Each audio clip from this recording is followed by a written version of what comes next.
স্বাগত চট্টগ্রাম প্রতিদিনে, সঙ্গে আছি শাহরিয়ার অঙ্কুর।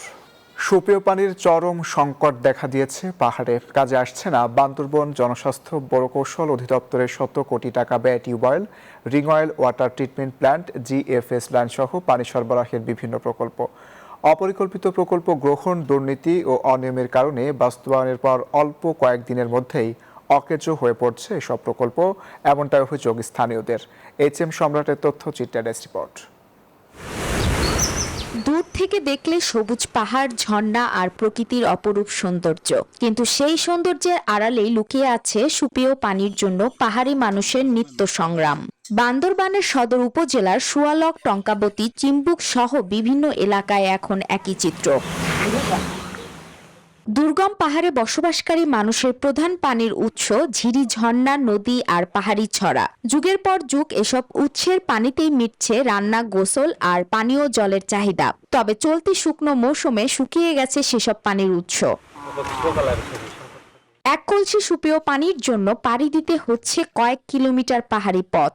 বাধ্য হয়ে অনেকে পান করছেন পাতকূপ, খাল কিংবা ঝিরির দূষিত পানি। ফলে ডায়রিয়া, কলেরা সহ পানিবাহিত নানা রোগে আক্রান্ত হচ্ছেন শিশু থেকে বৃদ্ধ সব বয়সী মানুষ।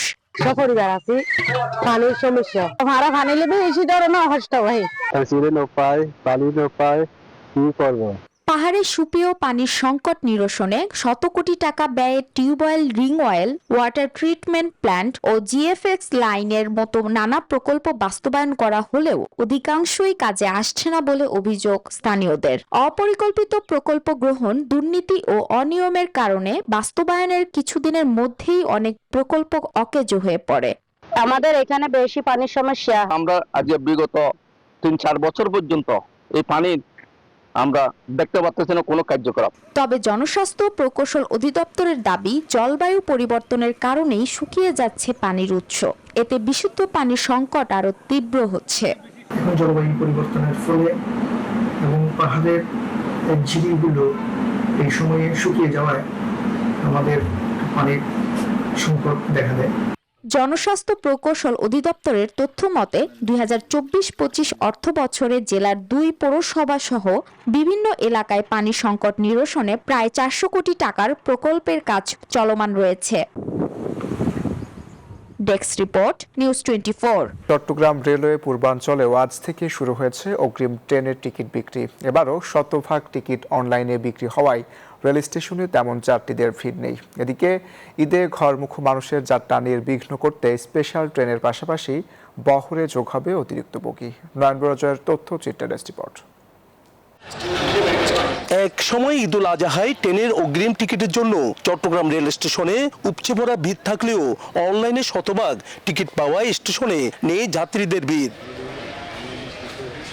জাতীয় পরিচয়পত্র দিয়ে রেজিস্ট্রেশন করে ওয়েবসাইটে গিয়ে সর্বোচ্চ 4টি টিকিট কাটতে পারবেন যাত্রীরা।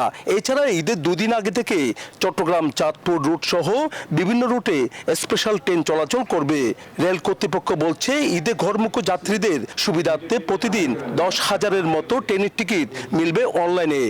আমাদের চট্টগ্রাম থেকে মোট হলো যে 16টি আন্তনগর ট্রেন বিভিন্ন রুটে চলাচল করে। এই ট্রেনগুলা সহ একটি স্পেশাল ট্রেন আছে চট্টগ্রাম চাঁদপুর সেকশনে চলাচল করবে। এই ট্রেনের সময়ের টিকিট হলে যে আপনারা অনলাইনে পাবেন। এইবারে ঈদের রেলের বহরে যুক্ত হবে 110টির বেশি অতিরিক্ত বগি, থাকবে স্পেশাল ট্রেন। তাই পাহাড়তলী কারখানায় প্রস্তুত হচ্ছে বগি। মেরামত কাজ প্রায় শেষের দিকে, আর 1 সপ্তাহের মধ্যে হাতে সময় আছে আমাদের। শেষ দিকে হয়তো 30-35টার মতো গাড়ি আমরা করবো।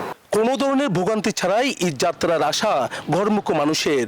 ঈদুল আজহার ট্রেনটা খুবই ভালো হওয়ার দরকার, যাতে কি মানুষের ভোগান্তিটা না হয়। আমাদের দাবি হচ্ছে নির্দিষ্ট টাইমে যাতে ট্রেনগুলো সবসময় আসে, যাতে ঈদ যাত্রীরা যে কোনোভাবে বাড়িতে ফিরতে পারে।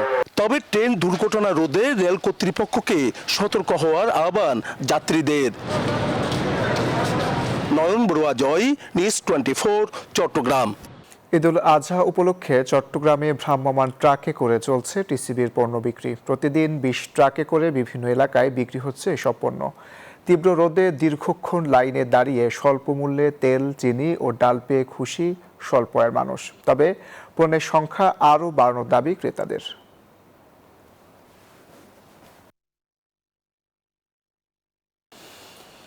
চট্টগ্রামের সীতাকুণ্ডের কদম রসুল এলাকায় সালেহ কার্পেট জুট মিলসের একটি গুদাম থেকে 55 টন সরকারি চাউল জব্দ করেছে র্যাব জানায় দুপুরে অভিযান চালিয়ে সরকারি চাউল জব্দ করা হয়। এ ঘটনায় আব্দুল আজিজ নামে একজনকে আটক করা হয়। খাদ্য অধিদপ্তরের লাইসেন্সবিহীন অবৈধভাবে সরকারের খাদ্য মজুত এবং ভিন্ন মোড়কে বাজারজাতকরণের বিরুদ্ধে সীতাকুণ্ড থানাধীন কদম রসুল এলাকায় মোবাইল কোর্ট চালানো হয়। এ সময় র্যাবের সঙ্গে পুলিশ উপস্থিত ছিল।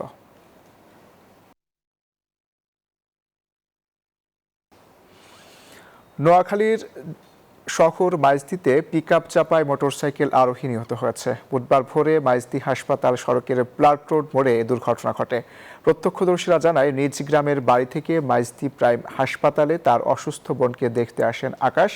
হাসপাতাল থেকে বোনের স্বামীর বাইক থেকে বড় মসজিদ মোড়ে যাবে বলে বের হন তিনি। পথে প্লাট রোড মোড় এলাকায় একটি মাটিবাহী পিকআপ তার মোটরসাইকেলকে পিছন থেকে সজোরে ধাক্কা দেয়। আহত অবস্থায় হাসপাতালে নিলে তাকে মৃত ঘোষণা করেন চিকিৎসক। বর্তমান সরকারের 180 দিনের কর্মসূচি ও নির্বাচনী ইশতেহার বাস্তবায়ন প্রচার কার্যক্রম নিয়ে নোয়াখালীতে প্রেস ব্রিফিং হয়েছে। বুধবার দুপুরে জেলা তথ্য অফিস ও জেলা প্রশাসনের আয়োজনে জেলা প্রশাসকের সভাকক্ষে এ প্রেস ব্রিফিংয়ের আয়োজন করা হয়। এ সময় নির্বাচনী ইশতেহার বাস্তবায়নের লক্ষ্যে সিনেমা প্রদর্শন, নাগরিক অধিকার বিষয়ক প্রামাণ্যচিত্র প্রদর্শন, কমিউনিটি সভা, উঠান বৈঠক, পিভিসি বা তথ্য বোর্ড প্রদর্শন, সড়ক প্রচার, ফ্যামিলি ও কৃষি কার্ডের সুফল বিষয়ে প্রেস ব্রিফিং ও লিফলেট বিতরণ সহ বিভিন্ন কর্মকৌশল ও অগ্রগতির কথা জানানো হয়।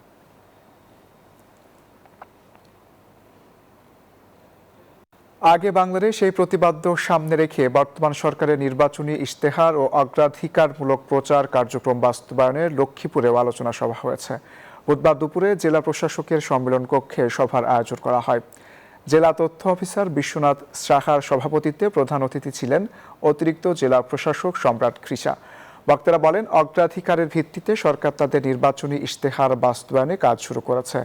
বিশেষ করে নিম্ন আয়ের মানুষের খাদ্য নিরাপত্তা নিশ্চিত, খাল খনন সহ নানা উন্নয়নমূলক কাজ চলমান রয়েছে। আর এই ছিল চট্টগ্রাম প্রতিদিনে। এতক্ষণ সাথে থাকার জন্য ধন্যবাদ।